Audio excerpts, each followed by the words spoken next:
Hello and welcome.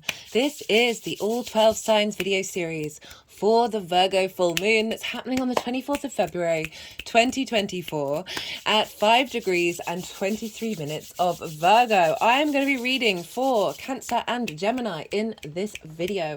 My name's Chloe. I work with card divination, astrology, and I channel energies through my body.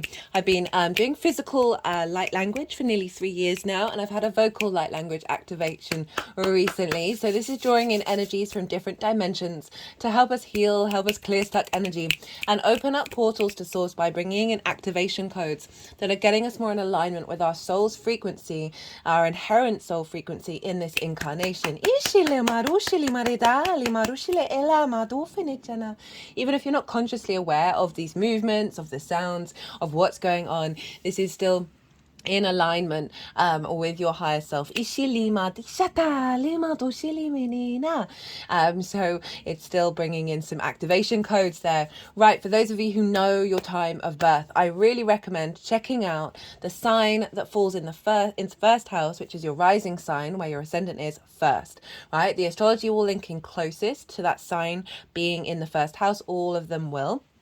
However, this does not invalidate you looking at any other part of your chart, perhaps where your sun or your moon are, because the luminaries always get activated with lunations. And so look to wherever that sign falls in your natal chart, look to the themes of the house that it's in, and whatever celestial bodies, astrological points that you have there, and apply all of that meaning to the messages that come through in these readings, because it will be as if that sign has now moved to the first house. So it's still linking with the astrology. You're just going to have to add on the things from your personal chart.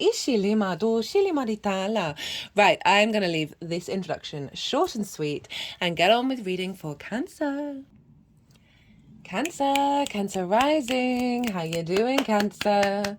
Okay, so for those of you who have Cancer in a different area than the first house, that was a roundabout way of saying it, look to the house that Cancer does fall in, look to the themes of that house and apply those themes to the messages that come through.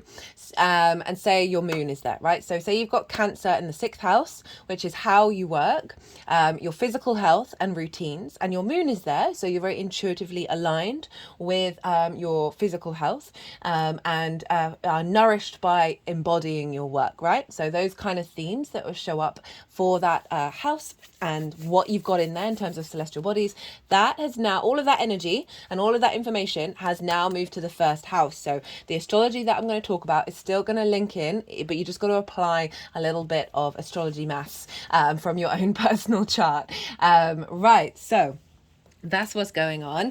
We've got this full moon in Virgo. So regardless of whether Cancer is your rising sign or not, Cancer and Virgo, you are fellow yin signs. You are water and earth, and you sextile one another. And a sextile is an aspect of Venus. Okay, really interesting. I cut the deck before this video and I got the World card, and then I cut it again and I got the Page of Pentacles. So that's wild that that's shown up. Where was I? Oh yeah, sextile. Sextile is an aspect of Venus, and this is a soft, easy, free-flowing energy. This is ruled by one of the benefics. Venus just wants you to feel good in this 3D realm. And so this can bring about connection, harmony, desire, love, appreciation, a sense of grace and diplomacy, as well as creating, right? Brainstorming, very creative energy, because you're both yin in nature, but you're different elements and you're different modalities. So that's where the sort of the brainstorming can come in, and also the connection of appreciating that which may be different to you, but inherently you've got that baseline yin energy in common, so it flows easier than say other aspects. So that is regardless of whether Cancer is your rising sign. This is how this moon is impacting you. This is the flow of energy into the Cancer area of your chart. So this is a Virgo full moon. I am pulling cards for 3 different piles. The first pile is hello the moon, and some lovely earth energy showing up here, which is obviously Virgo. that the first part is the lead up to this full moon. So I work with 6-month cycles, and so this is from the new moon in Virgo that we had last year in Virgo season. Everything that you've been working through, the journey that you've been on, what have you been alchemizing over these last 6 months, and then where are you at? What sort of what's the final energy of where you're at before this full moon? The second part is the energy of the full moon itself. So as I said, I work with 6-month cycles, and I see lunations as these portals of activation codes, of downloads, both new and full moons alike. Where we're receiving an energetic tapestry that will then unfold over the next 6 months. So the second pile is what energy is being downloaded into your vessel that will then unfold, right? So this baseline of pile 2 is the collective reading that is already live, it's already out. And this is where I break down the astrology in way more detail and how all the planets and celestial bodies are talking to each other at the exact time of the full moon. And so this forms a tapestry, a blueprint, an energetic blueprint that has its own harmonics that is the baseline for pile 2. The tarot relates in how this connects to the Cancer area of your chart. So if you want a deeper understanding of this full moon, go check out the collective reading. I pull collective tarot cards as well. I get a bit more esoteric because I've got more space to talk about things. I talk about practices that I have put into action and I've seen results with. I tend to only do that if I actually genuinely see results in my own life and that of other people. And so also some channeled messages. So that's all in the collective reading. I love them. And then the tarot on top will link into how this connects to the Cancer energy. And this will then, so this is the download that's coming through. It can also, you can feel an embodiment of this around the full moon because it is a representation of visibility. And then that frequency is then going to unfold over time until the new moon. So even though the new moon is a new beginning, a full moon is also a new beginning because with everything that we've learned over the last 6 months, we're then putting that into practice over the next 6 months. And so the third pile is how all this energy is manifesting moving forward. So those are the 3 piles that are showing up for us. And they're not, even though they're actually pretty aligned. Usually these cards are all over the place because I'm going to be talking about the astrology now, and all the cards are going to come out, and then at the end I'm going to go quiet for a little bit, let the energies move through me. They're going to do some energy work. They're going to put the cards into the 3 piles, and then I'll come back around and I'll bring the tarot into the astrology. So there's going to be lots of things going on, but there is a flow to it. So let's get into the astrology, shall we? So Cancer rising, where is this moon happening for you? Well, it's happening in your 3rd house. This is the house of the goddess. This is the most favorite house of the moon, right? She loves being in the 3rd house.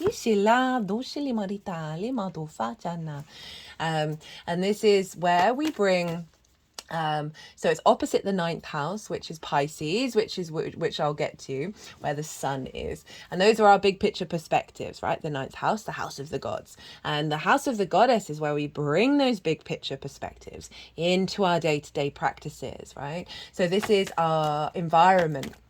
Things that we do on a day-to-day basis, the places that we go, the things that we make, the things that we do, and the people that we interact with on a regular basis.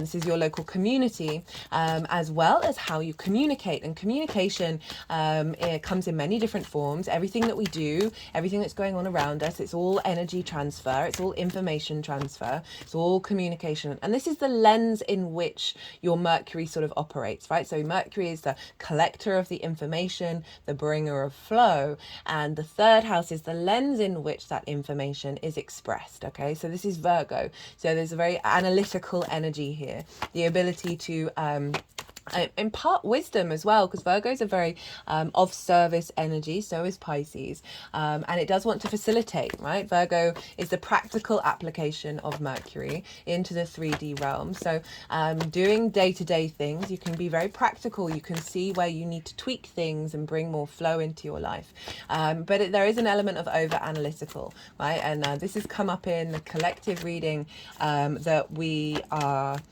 with that new moon download, was helping us navigate moving away from control and leaning more into surrender. And this is a completion of this. And so there's an element of, because of the observational skills of Virgo, and it's very healing as well, it's earth energy, of nourishing yourself on a day-to-day basis, and bringing in this sense of a release around the over-analytical side of it, and really allowing more surrender to bring in here with this full moon. And so we can, with the third house with Virgo, is really moving away from over judgment as well, and this moving away from things needing to be perfect before you can take action.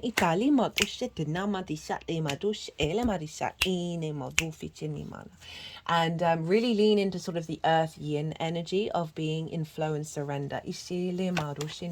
Of all the signs,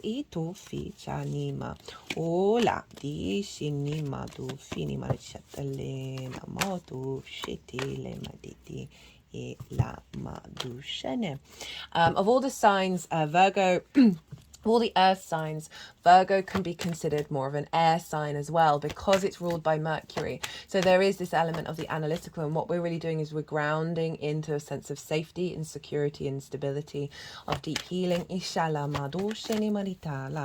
And so having this full moon, what do full moons bring?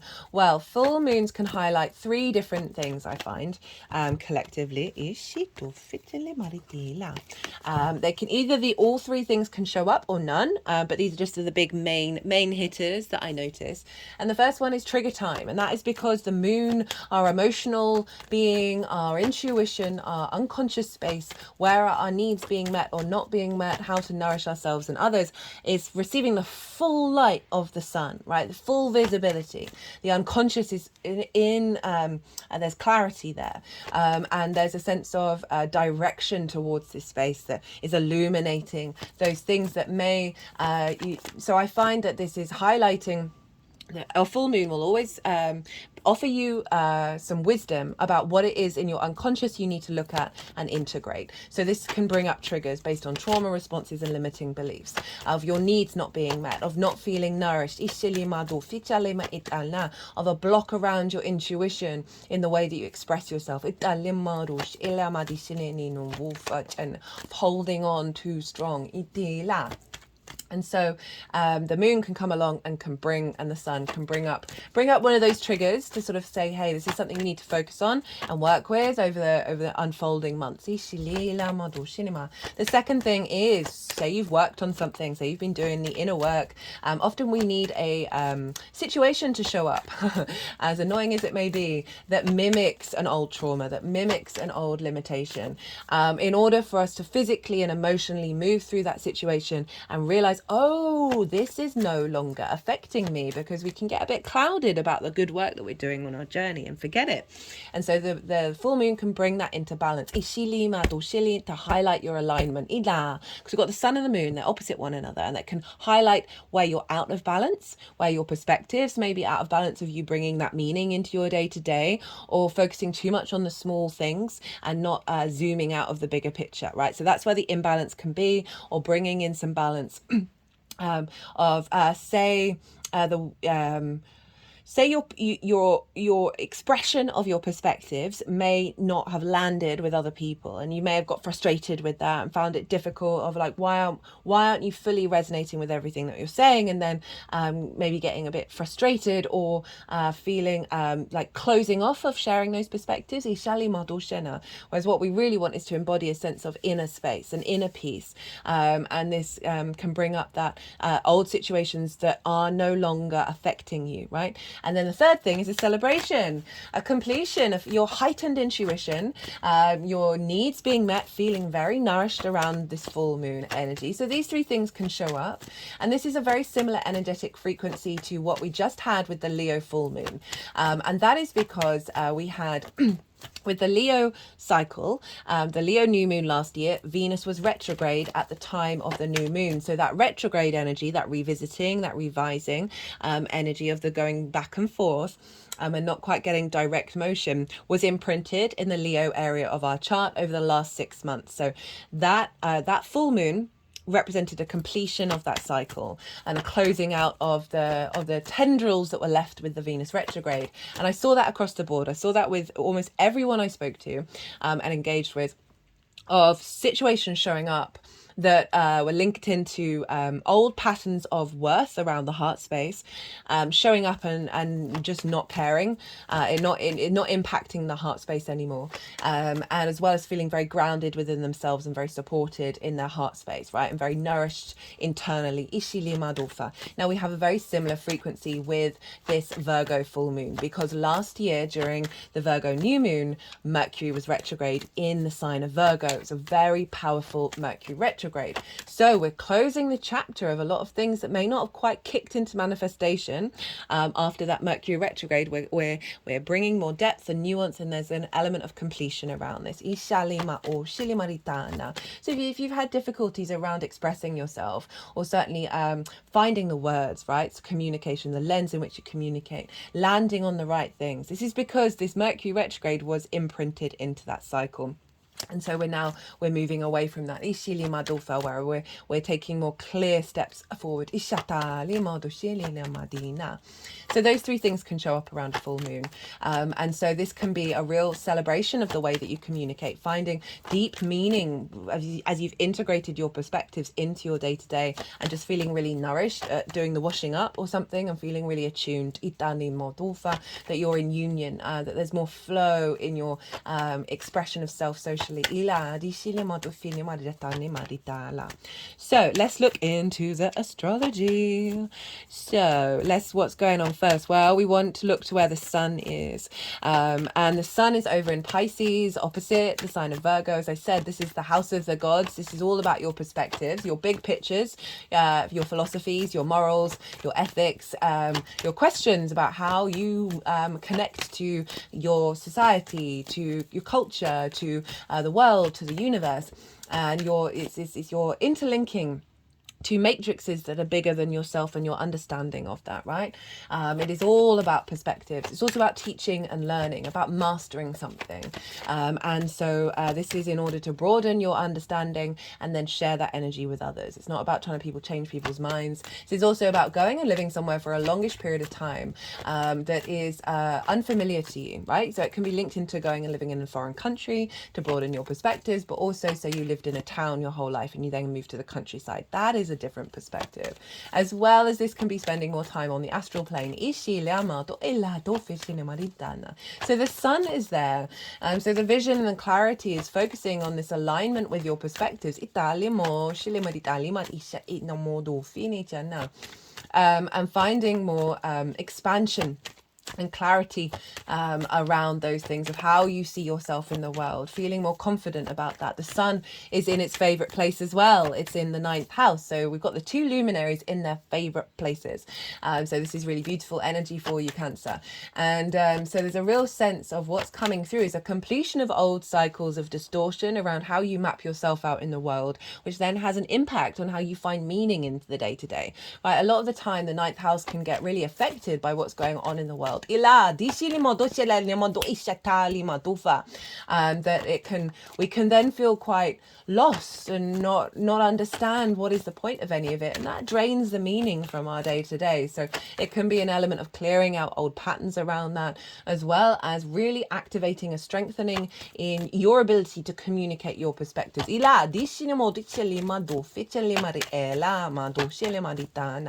And again, bringing those perspectives into the meaning that you hold on a day-to-day basis.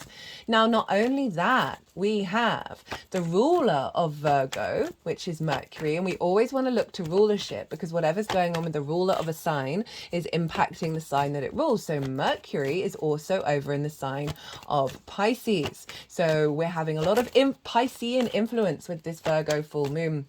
And in these oracle cards, so I always pull oracle cards before I do a transit, and there's a lot of stuff, excuse me, there's a lot, I'm a bit croaky at the moment. There's a lot of stuff about the ocean and pearls, and obviously pearls are found in the ocean. So we've got this very strong influence happening over in the sign of Pisces.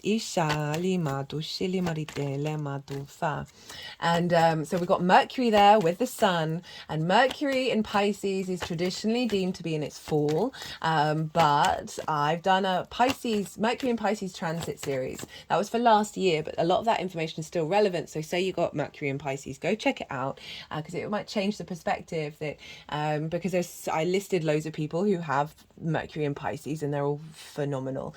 And it's more, rather than the analytical, rather than the details, this is the haiku, the poem, the sage telling you a riddle to help you understand the meaning of life.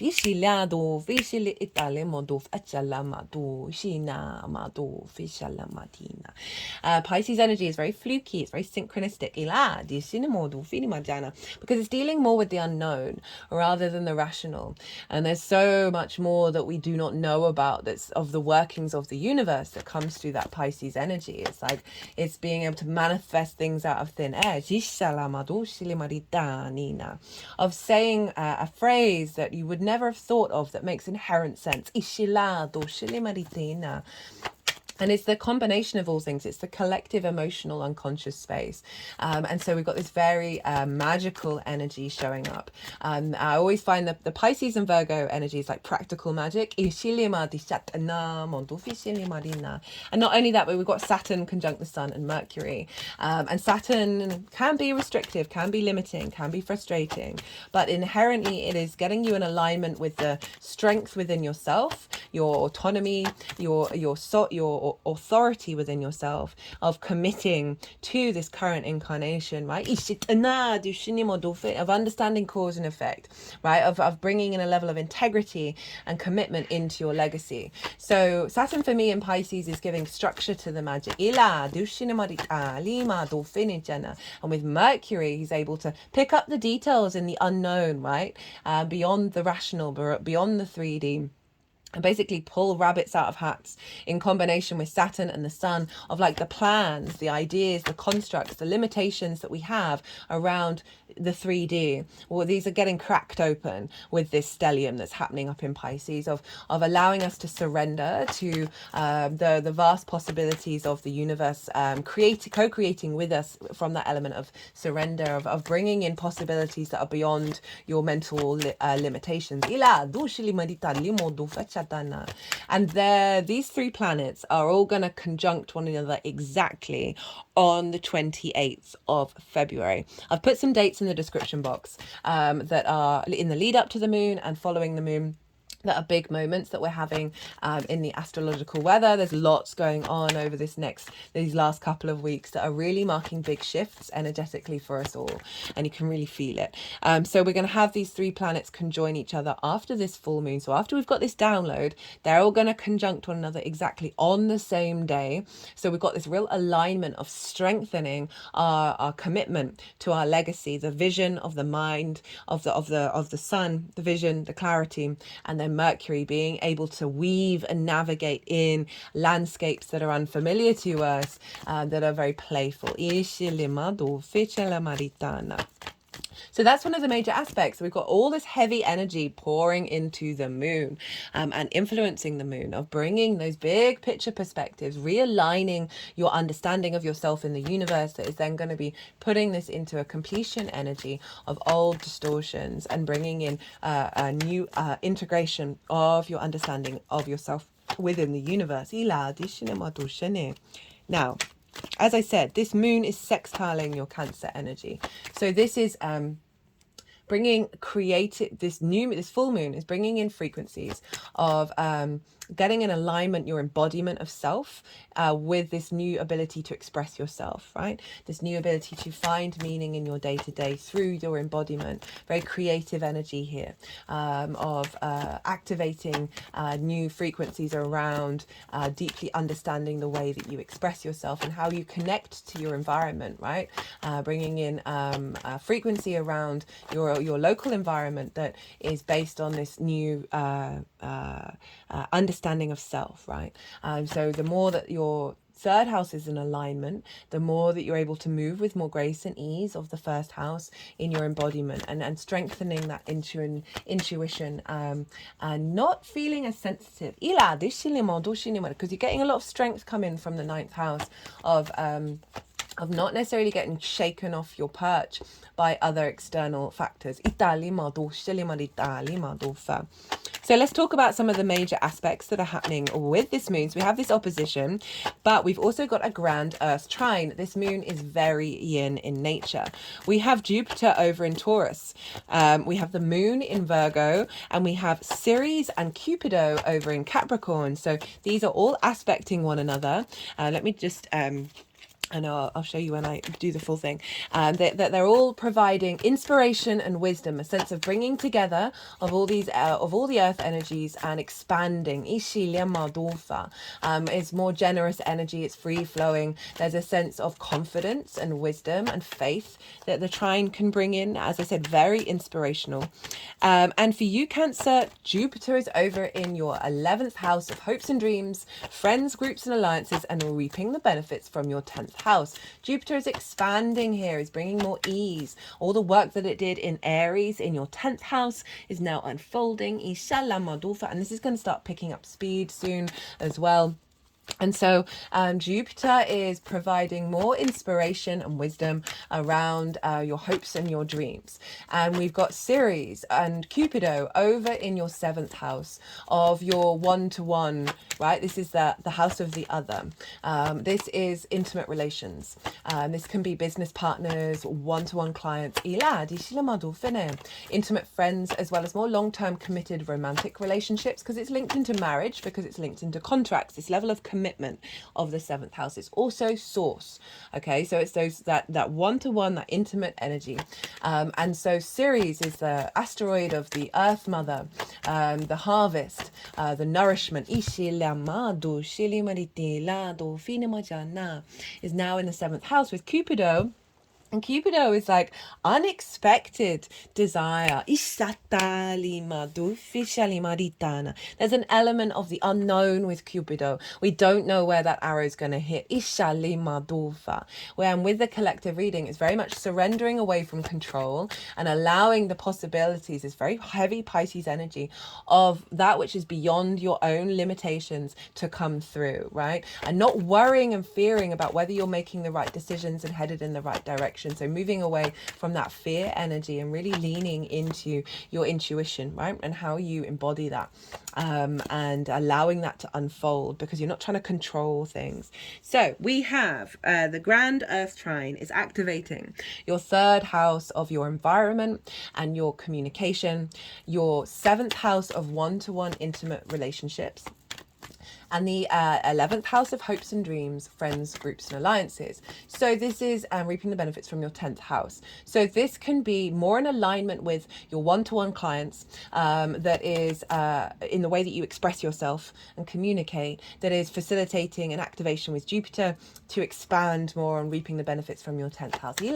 Bringing in a business partner to build on that. But also if we take it into sort of the more the personal relationship dynamics, relationships. This can be being more in alignment with the other. That can be source, intimate friends, intimate relationships, personal relationships, romantic relationships, that is more in alignment with your finding meaning in your day-to-day, of a connection with your communication and being appreciated. That is expanding your understanding of what the capacity to hope and dream is out there for you and available.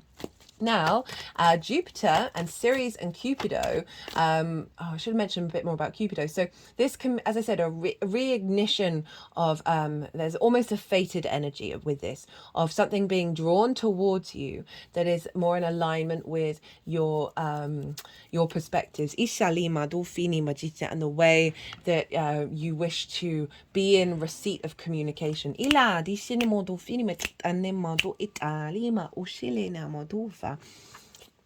And also, again, a reconnection with source energy that's facilitating your expression of communication.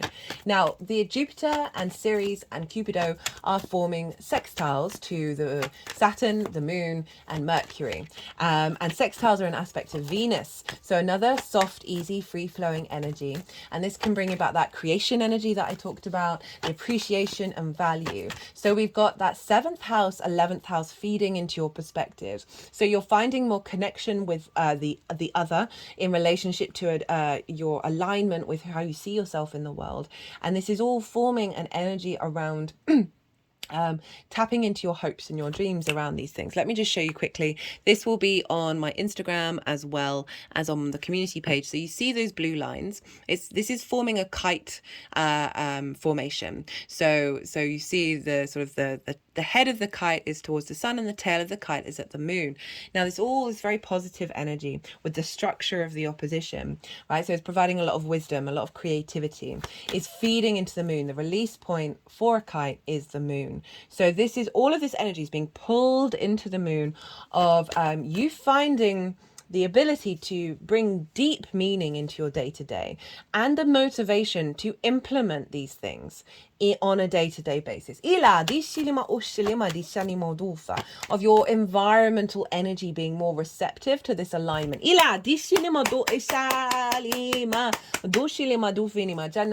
A boost of your intuition around how to move through your day-to-day that is in alignment with this energy. Of being able to put into practice on a day-to-day basis, manifesting your hopes and your dreams, right? Bringing in new perspectives, broadening your horizons. And the one-to-one relationships to be more in alignment. And I love that Ceres is moving through there now. We had Venus move through Capricorn because we obviously had Pluto just leave there. So you've been going through a very big Pluto transit in your 7th house. It's going to dip back down into Capricorn at the beginning of September. But overall, I like the fact that we've got two very nurturing energies and Cupido moving through there. Sort of clearing up some of the chaos that may be linked into that Pluto transit. Now let's do a final bit of astrology. So we want to look to rulership, as I said earlier, because so we've just dealt with the major aspects. Now we want to look to rulership because the transference of energy. So Mercury is the ruler of Virgo. Mercury's over in Pisces. And who rules Pisces? Well, traditionally, that is Jupiter. So we just touched on Jupiter over in your 11th house. So Jupiter is influencing your perspectives, right? Broadening your ability to hope and dream. Perhaps meeting people in groups that really realign you with your perspectives. Or perhaps reaping some benefits from your 10th house. That's more grounding you in stability around how you see yourself in the world. And Venus rules Taurus.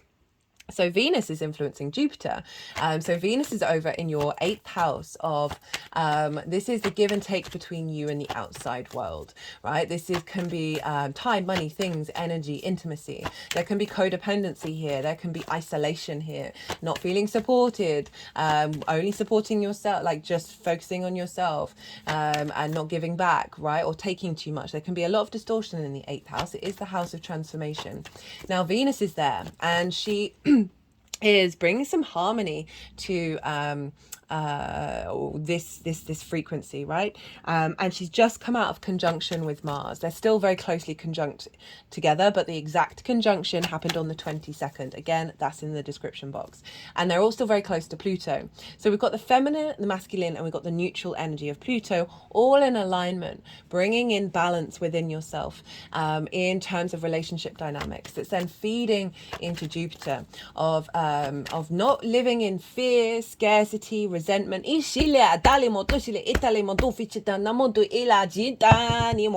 like that one. And that's feeding into now breaking out of dynamics around your hopes and your dreams that may be limiting based on that sense of scarcity and what the outside world gives back to you, right? And that sort of withholding energy that can show up in the 8th house, both from yourself or from the outside world. It is also your relationship dynamic with source. So these are how the dynamics show up, the give and take between you and anything other than you. And this is getting into alignment. We only have a Venus-Mars conjunction every couple of years. And so the last time it was in Capricorn, And so this is a big activation of alignment, of bringing together motivation and desire, connection and activation. And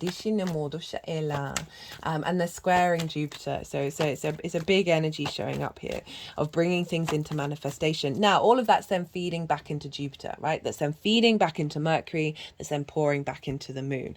And Aquarius is traditionally ruled by Saturn, and Saturn is in Pisces. So we've got this feedback loop between Jupiter, Saturn, Mercury, and Venus. Now, the last couple of moons, it's just been Venus, Jupiter and Saturn in terms of the rulership, energy transfer. Now Mercury's involved. So we've got the two gas giants that represent longer term cycles. We've got Venus, who wants you to feel good in the 3D realm, just coming off the bat of a very big conjunction. And Mercury, who's basically a trickster energy, but sort of more flow trickster. Pisces and Gemini, I swear, are the biggest tricksters of the that this Mercury is then bringing this all together, of bringing out, clearing out limitations for this to get activated. So that's kind of like the major astrology. There's other stuff going on as well, but I talk about more of that in the collective reading. So look to where your sun or your moon are in your natal chart. Look to the houses that they're in and the themes of those houses. Apply those themes to the messages that come through. That's going to add on a more personal level to your engagement with this general reading for the sign of Cancer. So I've kind of said everything that I've wanted to say. They're still shuffling, so there's perhaps a little card that wants to come out for us all. I'm going to go consciously quiet now. So we just had the Yang Day action side of the reading, the go, go, go, all the stimulation, all the extrovert energy.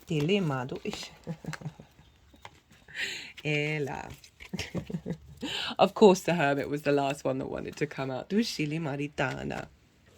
Now we're going into a bit of yin, rest and digest.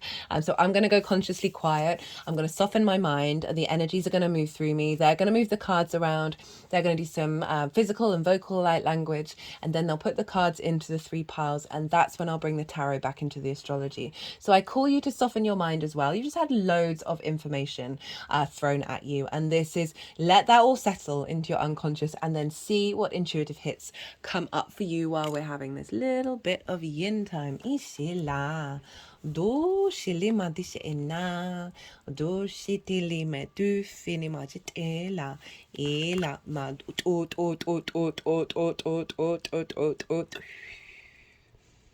do shini mari ni maru shita la do fila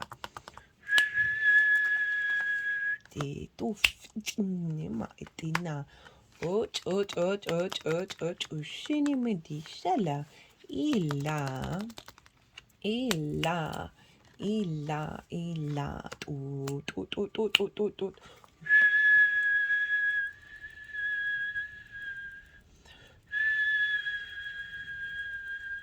do shile dishinama do shele marishitili dishilima do shilema Utuni modufa ila dishilema tushene maritina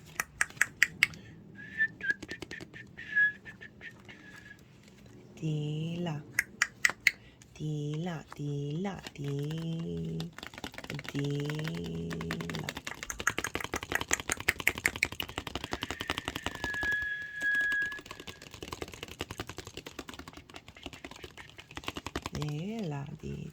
madufa ishali madush tule maritini marishini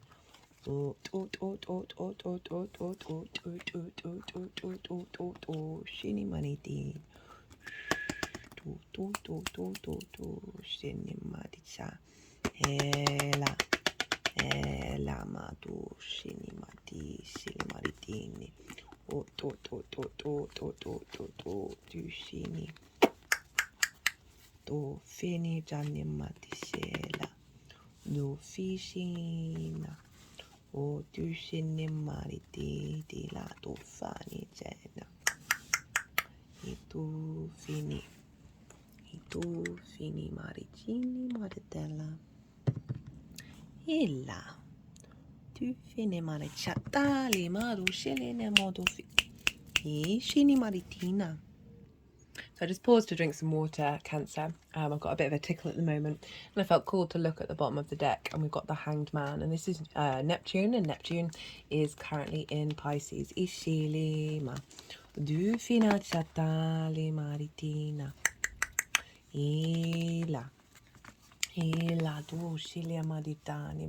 Right, let's get into the tarot. Let's see what's going on for you, Cancer, the lead up to this moon. Oh, we've got some difficult energy showing up here, but it's not that surprising, because so often with this journey that we're always on, that difficult energies can show up because we're doing the work. Now,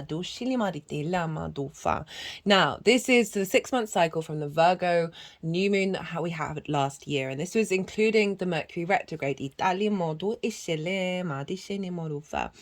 And so this is the 10 of Wands and the 3 of Swords. So this is really feeling discord, bringing up discord around your day-to-day, around your environment. 10 of Wands is there's an element of heaviness with the 10 of Wands. We can have lots of things that we want to do, but we don't necessarily have to feel like they're a burden and that they're a weight. You know, this figure is hunched over. They can't even see that it's a beautiful day. But so there's this perspective around, you know, what it is that you do on a day-to-day basis. Maybe a heaviness in trying to, maybe there's a lot going on that is difficult to actually express the things that you need to express. But we think about the 3rd house, so this is a revision and a revising of your perspectives around your energy frequency in your environment, the way that you express yourself, how you find meaning in your day-to-day. And this is saying that there's some difficult energies that have shown up, but you've been all right with them. So we've got some really good cards on the other side of it. That sense of weight, right, of not finding the joy. I mean, I love washing up. I find it's a really sacred cleansing action. But you know, sometimes there are jobs that I'm just like, why don't I have the momentum to do that? Why do I feel really heavy around having to do that? It's if I just did it now, it'd be so quick. And that's that kind of energy with that 3rd house, of finding your day-to-day to be a bit of a burden, right? And not necessarily finding those moments to bring in meaning, to bring in peace. We've also got the 3 of Swords, and this can represent heartbreak, but it's swords energy. So it's ideas, it's things, it's communication that have distorted your heart. So there maybe have been some frustrations around the clarity of your communication because there's some distortions that have come up that you've been working through. They're just holding their hands like this over the heart area, not the heart chakra. And they're now forming like a crown, a net over them. Feel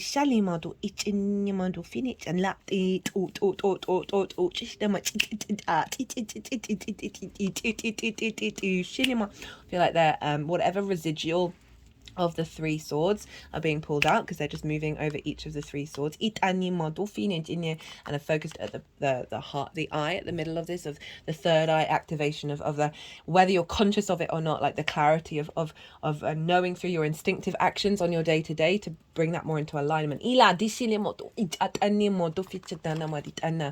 this can be the sort of, you know, the as I said, the 3rd house is opposite the 9th, of the weight of the world, right, of the distortions coming in and impacting how you find your meaning on your day-to-day basis. This can also be lots of responsibility in your day-to-day, and some, I don't want to say arguments, but certainly communications that have happened that may have caused your heart to hurt, in order for you to work through, okay, well, how do I find a better way of expressing myself? How do I cultivate a communicational relationship with everyone other than myself, in a way that is facilitating moving away from a weight and a sense of a discord. And these may be things that haven't been that heavy over the last 6 months, but there may be little examples that have shown up that really helped go, hey, this is something I can work on. This is something I can elevate. And we've got the Six of Cups. Six is a very protected energy, but this represents safety and security. It's the biggest house in the tarot. And there's this element of feeling at home within the way that you express yourself. It's also linked into the past energy. This figure is bringing a cup, and there are flowers, there's abundance in this cup. So instead of looking at the past, this can be old wounds, old traumas. Third house can link into schools. So often when we were told things when we were very little at school by others, these can really imprint in us and still manifest outwardly in our adult times, okay? But this card is about an energy has come in that's allowed you to see the abundance in the lessons that you've learned in your past. This can also represent past life energies, guides coming to you with support in the way to express yourself and reconnect back into the truth of how you express yourself.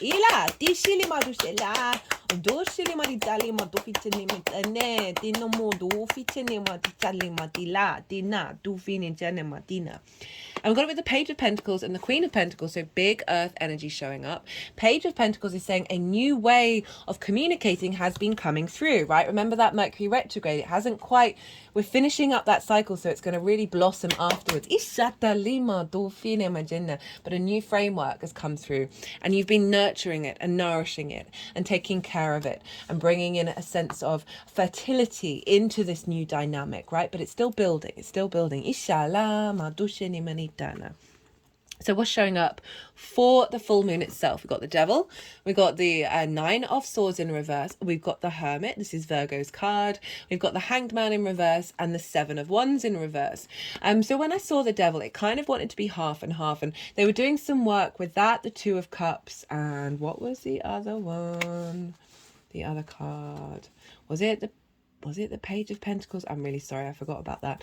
They were doing some work with that, and it made me think about how Pluto's obviously been in the sign of Capricorn, because this is the Capricorn card, and how I was talking about there may have been, like with this series placement, that there's a realignment to more abundance in when it comes to the other. You just had a really long transit of power dynamics when it comes to the other, and that can be disruptive, right? You're coming out the other side of it, right? You're integrating all of that, and things have been easing. But what I'm really liking is that Devil card came up, and they wanted to do work with the Two of Cups, which is that union, right? That sense of intimacy with the other person. So for some of you, this may be some clearing and some healing around how you communicate with the other,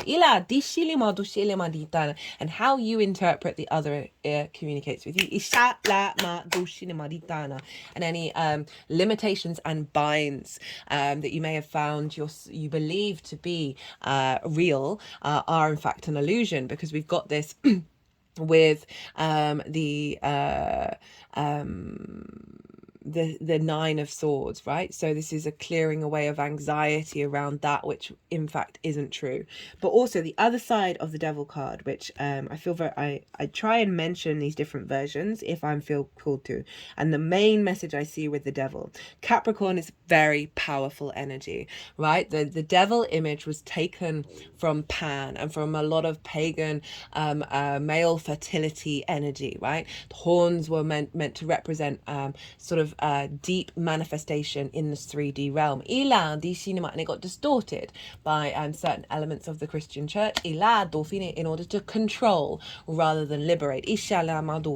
But Capricorn has a lot of power. This is a lot of strength of manifesting into the 3D world. And what I'm feeling is this is linked into your environment. Rather than feeling a limitation, that heaviness of that Ten of Wands, that Three of Swords, rather than feeling trapped by certain limitations, these are getting broken open, the chains are coming off, and you're embodying a greater sense of fertility. An inherent power and commitment within yourself. I got it with the 9 of Swords in reverse. This is anxiety, sleepless nights, depression, worrying about all the plans, all the things, and often things that are completely out of your control. This moon is surrendering from that, is moving away from that. And I talked a lot about that in the collective reading, that this is in reverse, is saying there's whatever level of anxiety you have around the third house energy, but also linked into the other houses that I talked about. But so particularly social anxiety in the way that you express yourself, clearing that away, miscommunications that lead to worries, not necessarily the things that you do on your environment no longer being in a state of anxiety.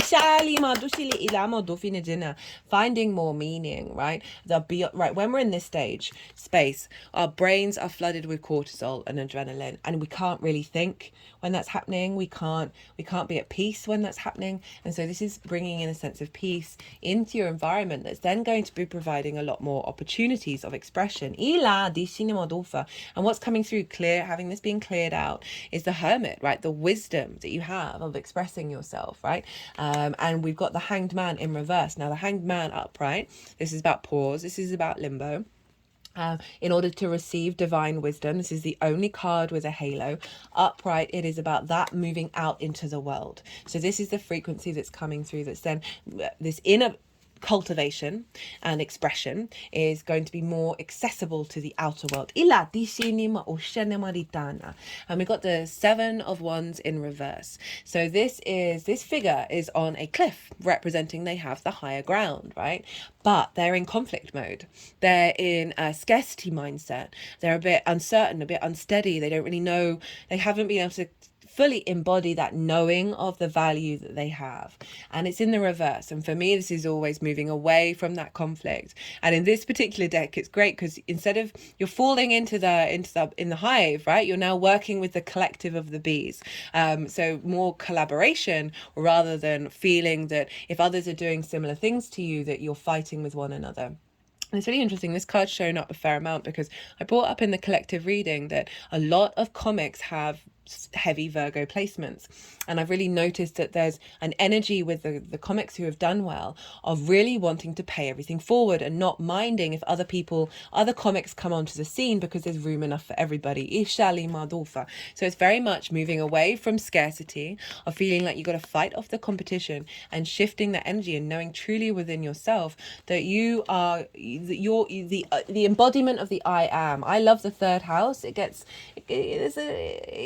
For me, finding meaning in the day-to-day, being able to express through that is the point, one of the major points of us being here. And very often that's not about the outside world and being in competition with it, because it's finding that sweetness. Oh, Shinima, just saw something move out of the corner of my eye. It looked white, it looked like an orb. That's never happened for me before. Of finding more magic that you can cultivate in your day-to-day. But overall, like moving away from the weight of the world and discord, and really being more in alignment with collaboration within yourself, with your energy field that's reverberating in your environment, which is moving into the hive, right, of intuitively knowing what actions to take, and how to express yourself without the fear, without the worry. Now, for the energy of how this is going to unfold, we've got a really beautiful message here. We've got the 2 of Cups and we've got the Moon. And so this is a real alignment coming forward, right? This is unity of the feminine, masculine, and spirit within yourself. We've got the lion with the wings, we've got the feminine and the masculine here energy. Now this can be a union within yourself, as I said, right, of a sense of equality and respect and dignity, of understanding all the different parts of yourself and the perspective of how you see yourself in the world, and bringing meaning into that, and being in both yin, masculine, and neutral energy in your environment, right? More ease, more connection. But it's also because we've got that stuff going on in the 7th, this can be in relation to you being more in alignment with the other, and being able to that bringing depth of meaning to your day to day, bringing less discord in your environment. But overall, there's a real just sense of clarity, of a self, like a balance of the emotional body and your intuition, of all the different elements of self, that is being able to communicate with others and receiving respect and dignity. It's like with the other. Ila doshili maritana. And we've got the moon, which is a very psychic energy. It's a very sensitive energy. It is able to understand the ebb and the flow of your day to day, right? The moon moves very quickly, and allow yourself to be in more flow, right? We've got balance and flow coming in. Of being able to pick up on the subtleties around you in your environment, and connect to the wisdom within that, that's facilitating these hopes and dreams. That's bringing in more healthier relationship dynamics, because your frequency, like your environmental frequency, is coming from a space of balance now, right? It's bringing in a sense of love. And so picking up on the subtle undertones of what's going on around you, rather than being overwhelmed and having them distort your energy field. You're able to because of this strength here that I really always see in the Two of Cups, and there's the ability to really be in flow in your day-to-day, which is what we want. I cut the deck of this. I'm getting some clarifiers, and we've got activate, awakening, and enlightenment. What a powerful message. So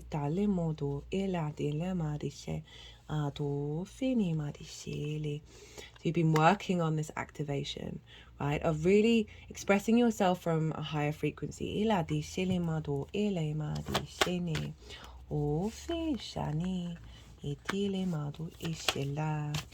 it's that Neptune in reverse, the Hanged Man in reverse, is all about enlightenment.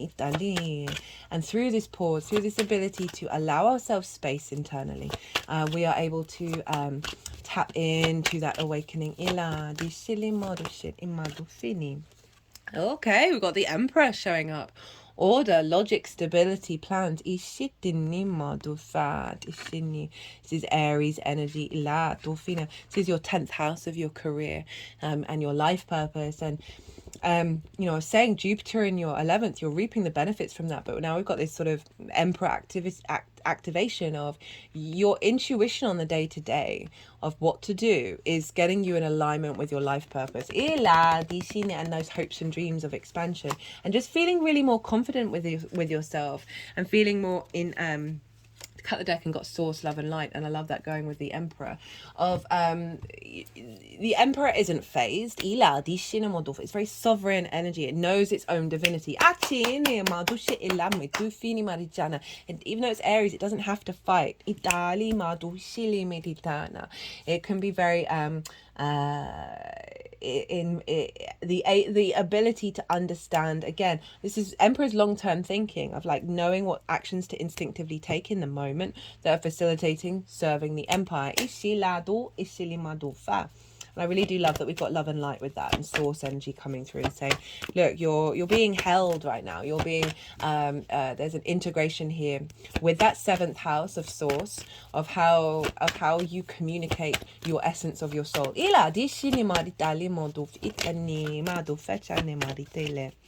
Okay, let's get some final qualifiers for you, my lovely Cancers.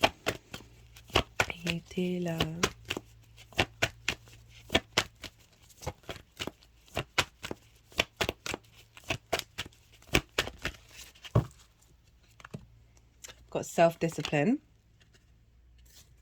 and effort, and self-love, and spirituality. Okay, so that's a really interesting combination of cards. But that effort, right, that's going back to that 10 of Wands. And it can take time and effort to put into practice getting out of those loops. And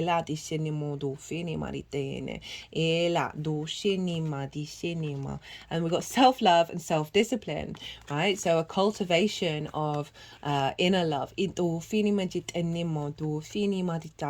that is then with this self-discipline, allowing you to find the energy, right, and the will to do all the things that you want to be doing on your day-to-day basis. Italima di sitilima dofa, soothing over old wounds. Ila di sinimo dofa, really valuing the way that you express yourself and find meaning in your day-to-day. And we've got some spirituality, so that's, you know, that energy of that source coming through, of really, I really do feel like you're being held. And a deep activation of your intuition around being able to translate the cues and clues that you're getting from source, that you're in alignment, and see them and know them. Because sometimes we can get a lot of these things and it just doesn't resonate. We're like, send me another sign.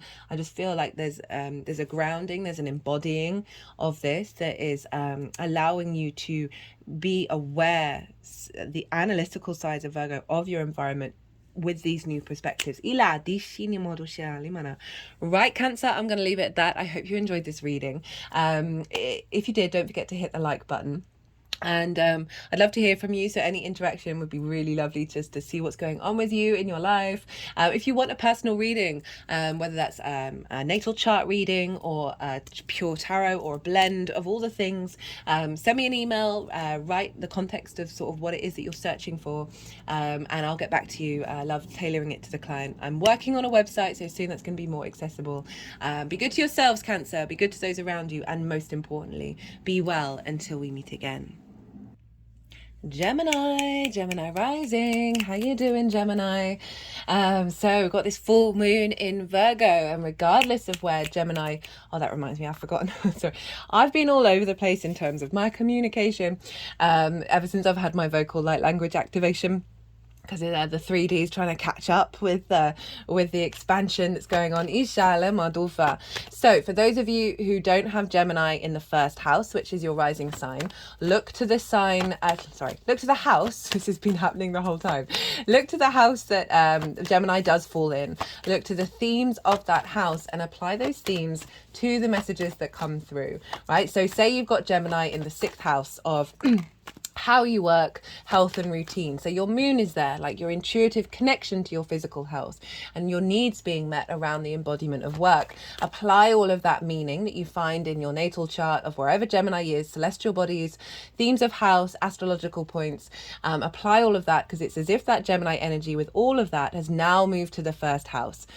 So the themes of the astrology will still link in. You just got to add on a little bit of astromass from your own personal chart. Right, okay. Gemini, regardless of where this falls in your natal chart, Virgo and Gemini square one another, your fellow mutable signs. And so we've got this sense of square. What's a square all about? Well, a square is an aspect of Mars, right? It's a 90-degree angle. So if you push your fingers together, you can feel a lot of energy there, right? That can also, it can bring up conflict, drama, frustration, winning at all costs, because you've got 2 mutable signs thinking that they do mutable best, so there can be a little bit of headbutting.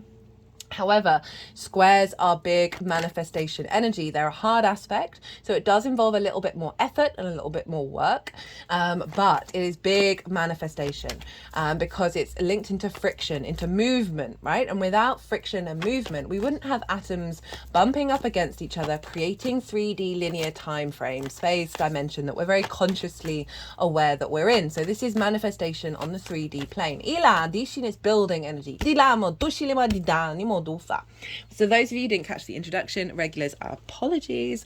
So I channel energies through my physical body. I've been doing that for nearly 3 years. It's a form of light language. And recently I've had that vocal light language activation. And I've got 3 main guides that I'm working with at the moment, or that they're working with me.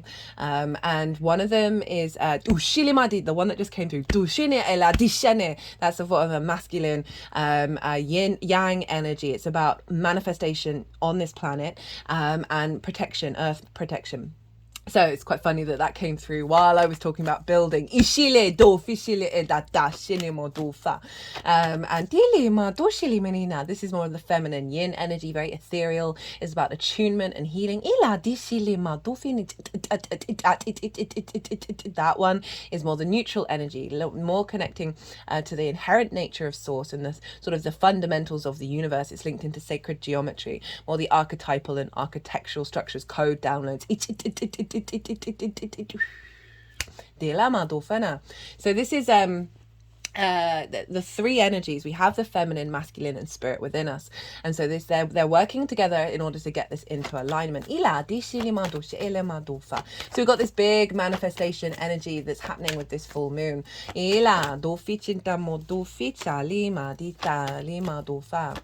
Right, so let's talk about what's going on. So I'm pulling cards for 3 different piles. The first pile is linked into the last 6 months. So I work with 6-month cycles. And so this is from the new moon in Virgo that we had in Virgo season. And everything that you've been working on over the last 6 months, the journey that you've been on, and also sort of where you're at with this journey, right? And then the second pile is the energy of the full moon itself. And I see lunations as portals of download codes and activation codes. So this full moon, this is what the second pile will be representing, is what energy is being downloaded into your vessel at the time of the full moon. You may feel an embodiment of it very strongly around the full moon, and then that energy will then unfold and integrate over the next 6 months. The baseline for pile 2 is the collective reading, and this is where I break down the astrology in way more detail of how the celestial bodies are talking to each other at the exact time of the full moon, and they're weaving a tapestry, a blueprint, energetic blueprint, a harmonics that is then pouring into your vessel. And so, as I said, I break down in more detail. I did collective tarot. I get more esoteric and I talk more about practices that I find work for me in terms of how to connect that into the signs, and as well as more collective messages, channeled messages coming through. So if you want a deeper understanding of what this moon is showing up for you, do go check that out. And then the tarot will be linking into how this affects the Gemini area of your chart. And then the third pile is how all this energy is going to manifest moving forward. So those are the 3 piles. Now, as I said, we're dealing with a square wherever Gemini falls in your chart. So things coming into fruition. Activating, building energy. Now, I find full moons can bring up 3 major themes. If you've got another theme that you see happen regularly around the full moon, do put it in the description, in the comments box. It'd be lovely to hear. None of these may show up, right? Maybe all 3 will show up, but I do always like to mention this just to let people know, because with the full moon, we've got an opposition, right? And this can highlight things that are out of balance. And the full light of the sun, our vision, our clarity, our conscious mind, our animation, our purpose, our will, is pouring over the fullness of the moon. The moon is very active now, right? The unconscious space, our intuition, our emotional body. Where are our needs being met or not being met? How do we nourish ourselves and others? And so full moons can highlight where we're out of balance and can bring in trigger situations, right? And so this is because this is the sun and the moon are revealing to you what you might need to work on and integrate over the next 6 months. It is a tool. It is fantastic, even if it may feel difficult at the time. Everything is a lesson for us to evolve and expand and be curious about the whys and the wherefores. The second thing is, so often when we've been doing the inner work, it can be a very mental sphere, and a situation that is similar to a past trauma, a past limiting belief, can show up around a full moon, and you're like, oh, this isn't affecting me anymore. So your physical body and your emotional body can move through that scenario and realize there is no more connection. You've cleared that part of the cycle. Now, I have a feeling this one's going to show up a fair amount, simply because we had a very similar energy with the Leo full moon, and that is because the Leo new moon last year had Venus retrograde in the sign of Leo, so that was imprinting the moon. So we were tying up a lot of loose ends around that Venus retrograde, and I saw across the board situations showing up that would have shaken the heart, shaken the sense of appreciation and value of self, and we're no longer doing so, and really ingraining and implementing this new frequency Ali Modofi as a completion, right? And so we had Mercury retrograde in the sign of Virgo at the Virgo new moon last year, so we're tying up those loose ends in regards to that Mercury retrograde. And we've also got the third theme, which is completion, celebration, your intuition being heightened and at its peak in wherever Virgo falls in your chart, your emotional body being in flow, your needs being met, a deep sense of nourishment, a celebration of everything that you've been working on. And also celebration codes can come in to let you know how that's going to unfold over the next 6 months.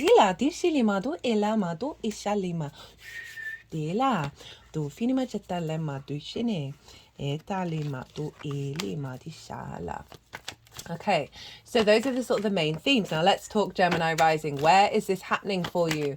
Gemini rising, well, this is happening in your 4th house. This is your roots and your foundations, your ancestors, both blood and soul lineage, your parental figures, the roof over your head, and the things that you do in private. It is the darkest part of your chart. It's also an angular house. Angular houses are 1st, 4th, 7th, and 10th.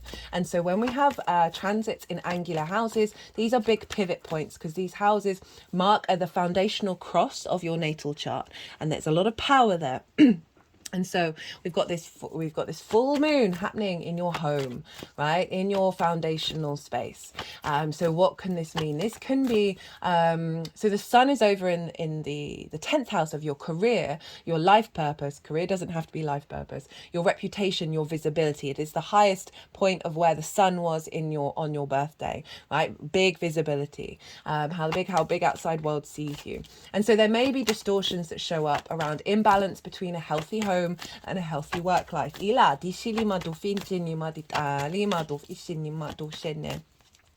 have some triggering situations. Maybe you've been working really hard, and whoever you're living with isn't being supportive, and it's going to highlight some needs within yourself. Or just general wounds around that can show up around perhaps over difficulties with parental figures that are then impacting your home life, that's then impacting your career.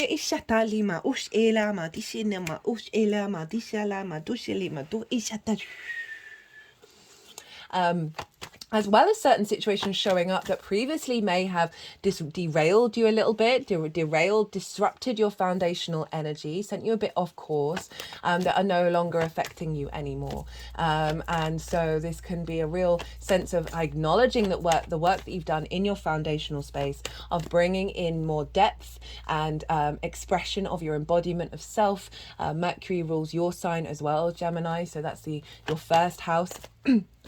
Which is your embodiment, and this moon and the sun are both squaring your Gemini energy. So this is how you embody your sun or your moon in your actions and your deeds. Isha, that's so funny. So I've just looked at my phone where I have the chart up, and my dearest Gemini rising friend, I've known her nearly my whole life, is currently calling me, and her nickname is Moon. Oh, I love it. Right, so there's what was I saying? So the 1st house, this is all being squared to your 1st house. And so your 1st house is how you embody your sun or your moon in your actions and your deeds, right? It's the lens in which your navigator moves through the world, right? It's often how other people see you, because they see that embodiment rather than what's going on behind the scenes. This is your body, your character, your appearance, your sense of self. It's very much about you. And so I really feel we're getting some big manifestation big firming in of energy, of an alignment between your home, your life purpose, and your ability to embody it. Ila dishinimo oshalima italima oshetele ila dishinema dufi chatanimo dufa. And a real sense of clearing out and highlighting any distortions around your ability to communicate from a foundational space. This also can be bringing in a strengthening of your connection to your ancestors.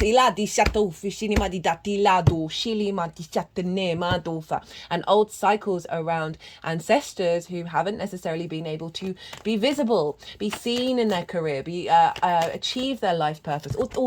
Some big healing coming in. You may find yourself spending time at home around the full moon. You may want to connect to the ancestors during this period, in the lead up and afterwards. Doesn't matter really when you're watching this video.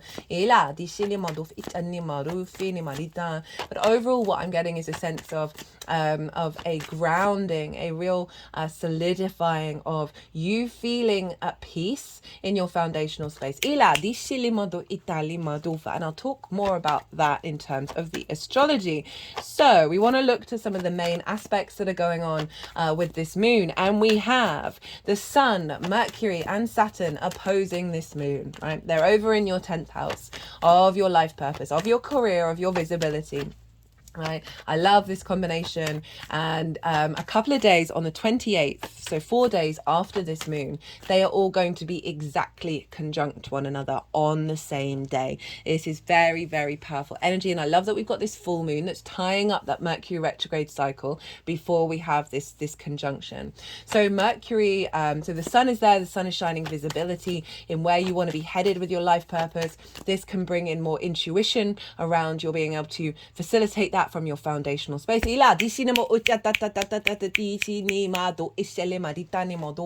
Mercury in Pisces is traditionally in its fall because it's opposite its sign of exaltation, which is the sign of Virgo. Now, what does this mean? That it's supposedly it's not very happy being in the sign of Pisces. However, I did a Mercury in Pisces series last year, and some information in that is still really relevant because I break down the themes of Mercury in Pisces and also listed a load of people who are amazing who have Mercury in Pisces. And it's less of the analytical, less of the detailed orientated, which Mercury has a tendency to prefer. However, Mercury for me, the key word is flow. I think it's the fastest moving planet, right? The messenger of the gods, of wanting to communicate in a way that brings about flow. And Pisces energy, so this is more of the riddle, the poem, the haiku from a guru who's helping you expand your perspectives on the universe. It's very curveball energy. It's very the unknown, the unquantifiable, the unrational A to B energy. It's from A to Z back to G, right? And somehow it all makes sense, even though it also doesn't. Very interestingly, recently, so I'm not getting really strong transmissions in English in my head when I'm doing the light language at the moment because I'm still integrating it. But I have noticed when I am getting transmissions, they're coming up as poems, as songs, as melodies. So it's really interesting that this is showing up in terms of our ability to receive information through flow and through that which seems unusual. This is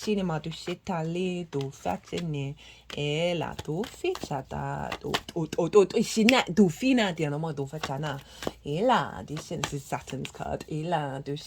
So Mercury is able to find the details in the unseen, in the magical, in the mystical. Yes, Pisces is a very synchronistic, fluky energy. It is beyond the rational. It is the all-encompassing, the known and the unknown, the cosmic waters.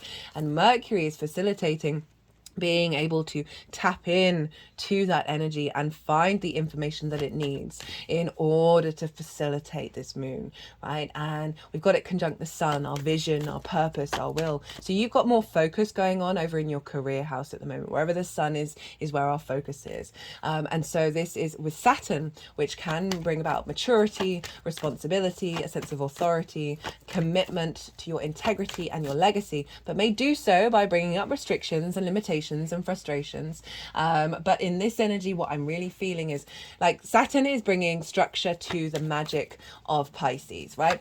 So Gemini, this Saturn is squaring your energy, and that can be a difficult transit. I've done 3 Saturn in Pisces transit series. The first one's still relevant because it talks about Saturn with Pisces, with Neptune, with Jupiter, and the details of Saturn in the 10th house I break down in way more detail in that Gemini rising initial transit series. The 3rd transit is live now. This is the direct motion.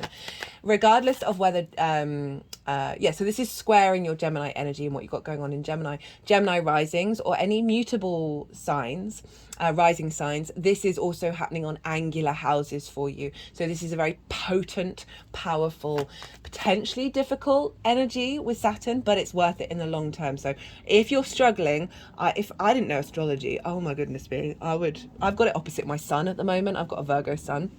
This moon happens to be happening on my sun, which is wild because the last moon happened on my moon. That there is a difficulty with Saturn, so you might want to just check that out, just to give you a bit of ease and a bit of, oh, okay, this is a transit, this is what's happening, how to work with it. So Saturn is giving structure to the magic of Pisces. It's also about long-term commitments and your legacy. Mercury, the details of the plan, the vision, of the sun. Talima dishale madu ila doof doof doof doof doof doof doof doof doof doof doof doof doof shinima dishate de etufatine. Oh, they're doing some clearing work with that beast of burden there with the 10 of Wands.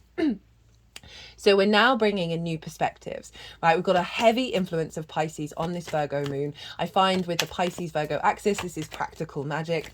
And in these oracle cards, I always pull these before a transit. There will be the oracle reading after this all 12 sign series. There's a lot of stuff about the ocean and pearls, and obviously pearls are found in the ocean. So Pisces is playing a very impactful role. We've got this powerhouse opposite this moon. And so there's this element of surrendering from the control, from the Virgoan analytical, overdoing it kind of energy. It's a wonderful quality. Virgo is able just to facilitate and fix things here, there, and everywhere. But that can lean into control and anxiety and shame of not being, if things don't work out, and all of that stuff. We're moving away from that. This is a completion of that, and we're now bringing in, we can have the details, but we need to surrender, we need to release, and that is the Piscean energy of being able to bring in possibilities that are beyond our analytical 3D comprehension. One of the key phrases that came through with the new moon, which we're now completing, is there are no limitations, only creation. This is allowing us to laugh more at situations and find more curiosity and creativity with our environment rather than seeking out problems in the smaller details. So we've got this strong Pisces contingent influencing this moon. And we also have what's called a lovely grand Earth trine. So this is Jupiter over in Taurus. That's a bit too many. Jupiter over in Taurus. Trining the moon over in Virgo, and they are both trining Ceres and Cupido over in the sign of Capricorn. So we've got all the earth elements being activated by trine, and trines are an aspect of Jupiter. So soft, easy, free-flowing energy, rather than the opposition and the squares is what we have, which can be more a difficult energy, but big manifestation and commitment energy. Trines are very inspirational. Jupiter is bringing together of the parts in order to expand. There's a sense sense of wisdom and faith here and confidence and a generosity of spirit, right? With all of these energies talking to each other. Now, Jupiter is over in your 12th house, Gemini risings. It's next door to you. 12th house is a difficult house, but Jupiter moving through there is bringing a sense of cohesion around those difficulties, right? It's the hidden house, the house of mysteries. Oh, someone's at the door. Sorry about that, Gemini. So where was I? I was talking about Jupiter over in the 12th. So the hidden house, the house of mysteries. This is sort of the constructs of who you are, the unconscious spaces. And this can be linked into anxiety, depression, grief, loss, isolation. And these are difficult energies. The 12th house is a difficult house, but it's a very magical house because underneath all of those limiting beliefs and those trauma responses that come from the many layers of our unconscious being, is the magic of your soul. It's a very magical house. Jupiter is expanding more wisdom and understanding about why you may suffer from those difficulties and helping brings more ease to it and feeling good and more wisdom around it. Is also magnifying your magic. Now, so that is trining this moon in your foundational space. So bringing wisdom and elevation from those hidden constructs, right? From those limitations and the magic, and bringing that deep into your foundational space. And your ability to connect to your intuition from a very strong foundation. Now, Ceres and Cupido are over in your 8th house. This again is also a very magical house. And this is about the give and take between you and the outside world. It's the outside world's resources and your relationship dynamic with that. This can be time, money, things, energy, intimacy, ideas. This can be in the physical realm as well as the other dimensions, right? It's your relationship dynamic with source, with the outside world, with anything other than yourself. And so Ceres is the earth mother goddess energy. She is the harvest. She is nourishment. Cupido is obviously Cupid, right? The arrow. There's an element of the unexpected, of falling, of a situation coming towards you that is, not in your frame of reference, that is providing more love and play. And these are all talking to each other by trine. So you've got this, the 8th house can often be where we have codependency, where we have feeling not supported, scarcity complexes, giving too much, taking too much, whatever way it falls, in terms of how you exchange resources with the outside world and how the outside world exchanges resources with you. It's also, as I said, very magical house. Edgar Cayce had a stellium here. He's a very famous psychic because he's able to utilize the resources from source energy, right? And it's so we've got Ceres here. So we've got bounty coming in, feeling more nourished by relationship dynamics, right? More resources coming in from the outside world, as well as potentially new dynamics around more play and more love with Cupido. And so this Jupiter in the 12th is so they're just sort of cradling my head right now, and tapping around my left ear and now the right. Well, I feel like this is activating the senses and being able to pick up on the magic.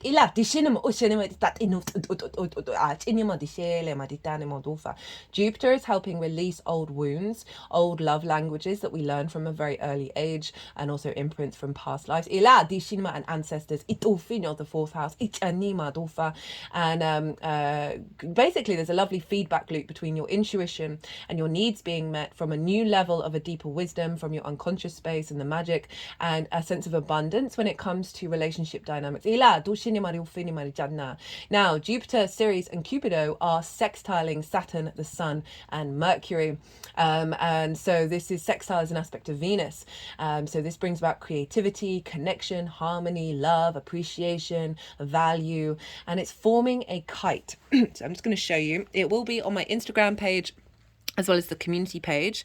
So you see here, we've got this triangle, that's the grand Earth trine, and then the two blue lines heading up to the Sun and Saturn and Mercury. Those are the sextiles, and you see with the opposition, the point tail of the kite is the Moon, and that is the release point. So we've got this very creative, appreciative, inspirational, expansive energy that is feeding into this Moon. It's beautiful, and you know, the tail of the kite is the Moon, but it also looks like a bow and arrow, and like your arm pulling back the arrow, and the release point.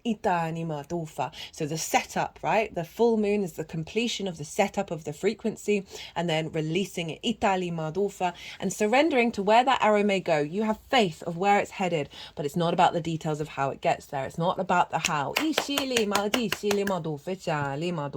you're bringing a lot of magic and a lot of realigning with healthier relationship dynamics, and this can be linked into parental figures as well. That's feeding into your moon of creating a stronger foundation, providing more wisdom and creativity in this new foundation where you're releasing a lot of old dynamics. That's allowing more space for you to connect to your legacy over in the 10th house. Now, let's look at the rulership. Yeah, we've got plenty of time. Let's look at the rulership, because we've got the aspects, and now we want to look at the rulership, because these are two prongs of how to see how this moon shows up. Now, Mercury rules Virgo. We always want to look to the ruler of a sign, because wherever the ruler is impacting what's going on with the signs that it rules. And Mercury is always impacting you, Gemini, your risings. And if you've got placements in Gemini, Mercury is always impacting those placements. And so we've got Mercury influencing this moon, not only by aspect in terms of the opposition, but also by rulership. So we're really highlighting this Piscean mercurial energy. And Pisces is traditionally ruled by Jupiter, and we've already talked about Jupiter. So that's really re-enhancing the power of what Jupiter's doing, of bringing more ease and grace to the vision of your balance between work and your life purpose and your home life.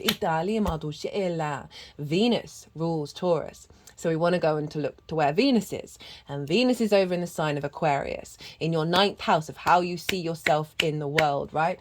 And she is conjunct Mars and Pluto. She's just come out of the exact conjunction with Mars that happens roughly every 2 years on the 22nd. All the dates are in the description box. But she's still in conjunction, still not exact, but still close with Mars, still close with Pluto. And for me, this is the integration of the feminine, masculine, and the neutral energy. Pluto for me is inherently neutral. Creation and destruction are just things that happen. Our fear comes up because we put meaning on these things. So we've got this blending of the masculine, feminine, and neutral energy together, bringing in a new frequency, combination frequency of how you see yourself in the world. So more alignment coming in there. There's altering distortions in the 12th and activating the magic that's then feeding into your career house, your life purpose. Where are you headed now that you have a deeper understanding of how you see yourself in the universe, feeding into your foundational space. All of this is strengthening that. Now, Aquarius is traditionally ruled by Saturn. Saturn's over in Pisces. So we've got a feedback loop between Mercury, Jupiter, Venus, and Saturn. Now, the last couple of moons has just been Jupiter, Saturn, and Venus. So we've got the two, but now we've got Mercury involved. So we've got the two great gas giants. They're more longer term cycles. They link into longer term manifestation. Venus, who wants you to feel good in this 3D realm, wants you to connect and find joy and love. And Mercury in a very fluky, magical space. Bringing in the synchronicities, bringing this legacy energy, right? In alignment with how you feel good, Venus, and then your ability to connect to that.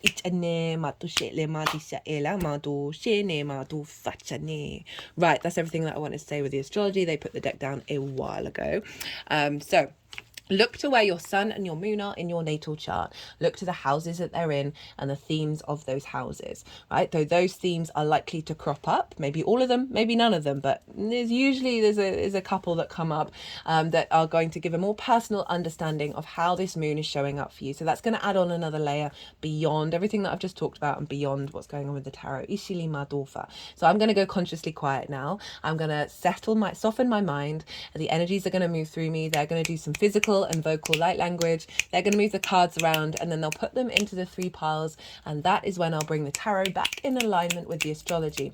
So you've just had loads of information. I call you to soften your mind as well. Let all of that information settle in your unconscious and then see what intuitive hits come up for you during this little bit of yin energy. It's a very yin moon. It is about surrender. Inshallah, do ficha lima do itini ati shalama do ta no modofa ela do ficha nema osheni ya o do sheni mati sheni ala o shanima Italy do fichene ela ma do shini marichina dola ma di shini ela o fini o fali da mi shati shole tu fini tut 2 tens, Gemini. Ushele ushalama dishele tu fechane ela tu tini mariti dishela dola dishele marisiti dishala doshili ditofile maritina.